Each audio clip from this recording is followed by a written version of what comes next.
విజయశ్రీ గారు, ఈ రోజుల్లో యువత ప్రతిదానికి విపరీతంగా ఆందోళన పడుతున్నారు. అవునండి, ఈ ఆందోళనలోంచి డిప్రెషన్ లోకి వెళ్ళిపోతున్నారు చాలా మటుకు. అలా అవ్వకుండా ఉండాలంటే ఏదైనా మంత్రం ఉందంటారా?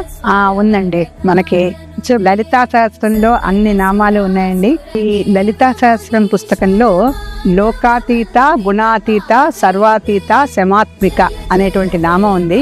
కామాక్షి దీపాన్ని వెలిగించుకొని ఈ నామాన్ని అక్షమాలు అందుకొని చక్కగా 108 సార్లు మనం పారాయణ చేసినట్టయితే యువతలో ఉండేటువంటి డిప్రెషను, ఆ యాజిటేటింగ్ నేచరు, ఆందోళన అన్నీ తగ్గి ఒక శాంత స్వభావం అలవాటు అవుతుంది.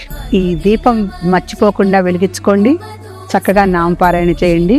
మీకు ఎటువంటి చికాకులున్నా వెంటనే తొలగిపోయి ప్రశాంతంగా ఆలోచించగలుగుతారు. స్ట్రెస్ ఫ్రీ మంత్రం ఈ కామాక్షి దీపంలోనూ ఈ అమ్మవారి పుస్తకంలోనూ దాక్కుని ఉన్నాయి. వెతుక్కోండి, సాధించండి.